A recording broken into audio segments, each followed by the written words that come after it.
شریف نے مطالبہ کیا تھا کہ حامد میر کمیشن کی رپورٹ کو پبلک کیا جائے، تو شعیب رزاق صاحب کو ایک میسج آیا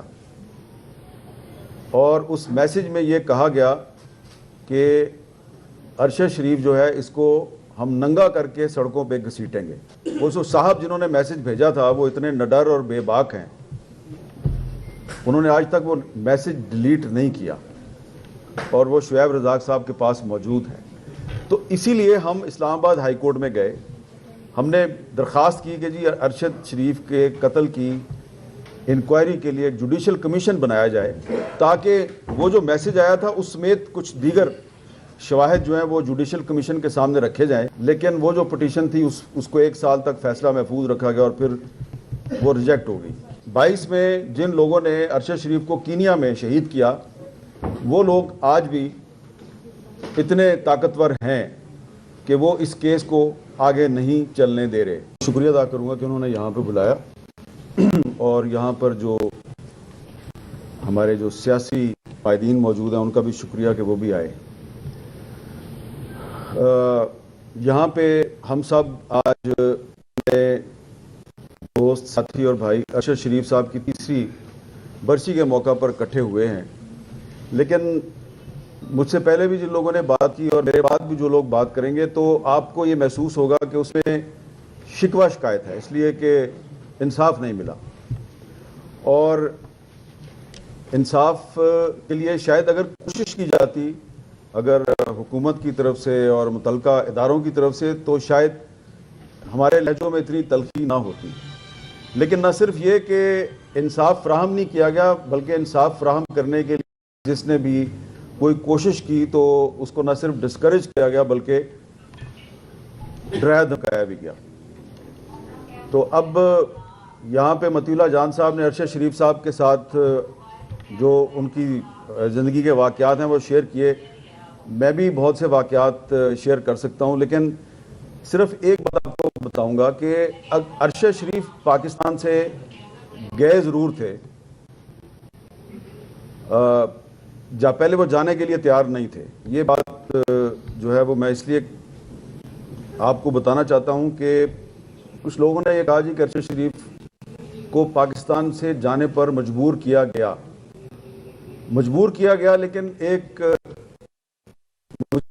رات یاد ہے جس دن اس کو یہ فورس کر رہے تھے کہ یار آپ ویزے کو لگوا لیں، کم از کم یو کا ویزا لگوا لو، یو ایس اے کا ویزا لگوا لو، تمہارے تو پاسپورٹ پہ ویزے ہی نہیں ہے۔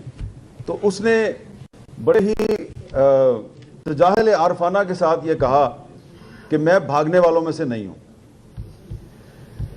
اور یقیناً وہ بھاگنے والوں میں سے نہیں تھا اور وہ خود نہیں گیا، خود جانے کے لیے وہ تیار نہیں تھا، اس کو دوستوں نے فورس کیا، اور خاص طور پہ کچھ ایسے دوست جو آخری دنوں میں ارشد شریف پبلکلی بہت کم نظر آتے تھے۔ آپ کو یاد ہوگا کہ انہوں نے اپنی ضمانت کے لیے اسلام آباد ہائی کورٹ میں ایک درخواست دائر کی تھی، اس کی ہیئرنگ رات کو 11:30 بجے رکھی جسٹس اطہر من اللہ نے۔ تو ہم بہت سے دوست وہاں پہ گئے تو ارشد شریف اس دن عدالت میں پیش ہونا چاہتے تھے، لیکن ان کو روکا گیا کہ آپ عدالت میں نہ آئیں کہ یہ عدالت کے باہر سے آپ کو گرفتار کر لیں گے۔ اور پھر ان کے ایک دوست تھے اور وکیل بھی تھے، ابھی بھی وہ حیات ہیں، بیرسٹر شعیب رزاق صاحب۔ بیرسٹر شعیب رزاق صاحب آخری دنوں میں جب ارشد شریف پاکستان میں تھے تو کافی ارشد شریف کے ساتھ رہتے تھے۔ شعیب رزاق صاحب نے ہی ارشد شریف کی وہ پٹیشن بھی دائر کی تھی اسلام آباد ہائی کورٹ میں، جس میں کہ ارشد شریف نے مطالبہ کیا تھا کہ حامد میر کمیشن کی رپورٹ کو پبلک کیا جائے۔ تو شعیب رزاق صاحب کو ایک میسج آیا اور اس میسج میں یہ کہا گیا کہ ارشد شریف جو ہے اس کو ہم ننگا کر کے سڑکوں پہ گھسیٹیں گے۔ تو وہ جو میسج ہے وہ ابھی تک وہ صاحب جنہوں نے میسج بھیجا تھا وہ اتنے نڈر اور بے باک ہیں، انہوں نے آج تک وہ میسج ڈیلیٹ نہیں کیا اور وہ شعیب رزاق صاحب کے پاس موجود ہے۔ تو اسی لیے ہم اسلام آباد ہائی کورٹ میں گئے، ہم نے درخواست کی کہ جی ارشد شریف کے قتل کی انکوائری کے لیے ایک جوڈیشل کمیشن بنایا جائے تاکہ وہ جو میسج آیا تھا اس سمیت کچھ دیگر شواہد جو ہیں وہ جوڈیشل کمیشن کے سامنے رکھے جائیں اور ارشد شریف کو انصاف ملے. لیکن وہ جو پٹیشن تھی اس کو 1 سال تک فیصلہ محفوظ رکھا گیا اور پھر وہ ریجیکٹ ہو گئی. اب کہا یہ جاتا ہے جی کہ معاملہ سپریم کورٹ میں زیر التوا ہے. یہ کیسا معاملہ ہے جس کی ایک ہیئرنگ ہوئی سپریم کورٹ میں جب عمر عطا بندیال چیف جسٹس تھے اور اس کے بعد ہیئرنگ نہیں ہوئی. ایک دفعہ اس کیس کو اعلان کیا گیا کہ اس کی ہیئرنگ ہوگی لیکن پھر اس کی سماعت ہی نہیں ہوئی. تو اس کا کیا مطلب ہے؟ اس کا مطلب یہ ہے کہ اس وقت اکتوبر 2022 میں جن لوگوں نے ارشد شریف کو کینیا میں شہید کیا وہ لوگ آج بھی اتنے طاقتور ہیں کہ وہ اس کیس کو آگے نہیں چلنے دے رہے. تو ارشد شریف کی شہادت کے بعد سے بھی پچھلے 3 سال میں تقریباً 16 صحافی جو ہیں پاکستان میں وہ ٹارگٹ کلنگ کا نشانہ بنے ہیں اور جن پر جھوٹے مقدمے بنے ان کی تو تعداد بہت زیادہ ہے. لیکن جب ارشد شریف صاحب شہید ہوئے تو اس وقت بھی ان پر 16 جھوٹے مقدمات تھے. اور جب یہ اسلام آباد ہائی کورٹ میں جو ہم نے پٹیشن دائر کی تھی اس میں جویریہ صدیق صاحبہ بھی بعد میں پارٹی بن گئی تھی. تو اس کیس کی سماعت کے دوران جج صاحب جو ہیں انہوں نے اسلام آباد پولیس سے پوچھا کہ یہ بتائیے کہ ارشد شریف پہ کتنے مقدمے تھے. تو انہوں نے فائل کھولی اور فائل سے بتایا جی 16 مقدمے تھے. اور انہوں نے پوچھا کہ یہ کون کون سے مقدمے ہیں؟ انہوں نے کہا جی سارے مقدمے اسلام آباد میں نہیں ہیں، ملک کے مختلف حصوں میں ہیں. ان کی نوعیت پوچھی تو نوعیت ملتی جلتی تھی.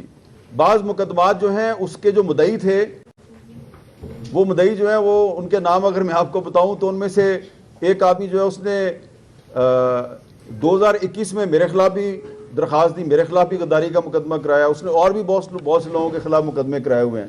تو وہ جو ہے نا وہ سب کو پتہ ہے کہ وہ لوگ کس کے کہنے پر مقدمات درج کرواتے ہیں. تو عدالت نے یہ پوچھا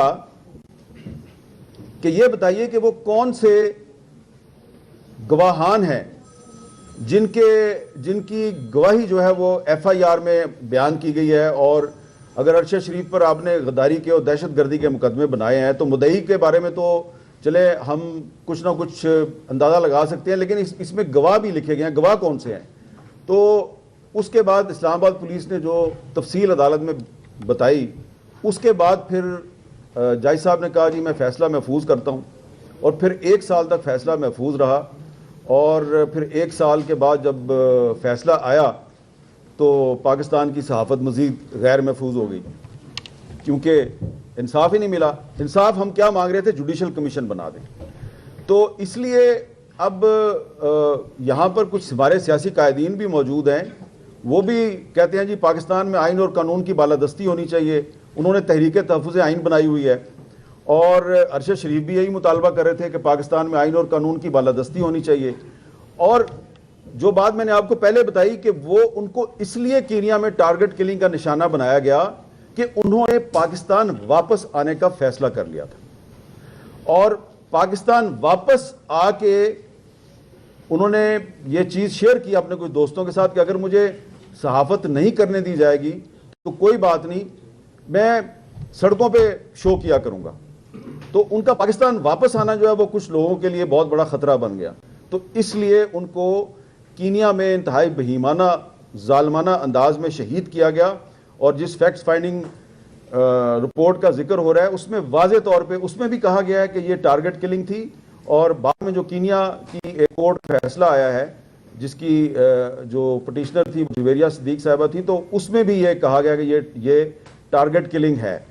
تو میں صرف یہ عرض کروں گا کہ ارشد شریف صاحب جو ہیں ان کے قاتل مزید 2 سال 3 سال بچتے رہیں گے، لیکن سب کو پتہ ہے قاتلوں کے بارے میں. تو آج نہیں تو کل انہوں نے بے نقاب تو ہونا ہے. بے نقاب تو وہ ابھی بھی ہیں ہمارے سامنے، لیکن وہ دنیا کے سامنے اور اپنی فیملیز کے سامنے بھی بے نقاب ضرور ہوں گے، اس لیے کہ وہ بڑے بے باک ہیں اور انہوں نے ابھی تک وہ میسج ڈیلیٹ نہیں کیا جو انہوں نے بیرسٹر شعیب رزاق کو بھیجا تھا.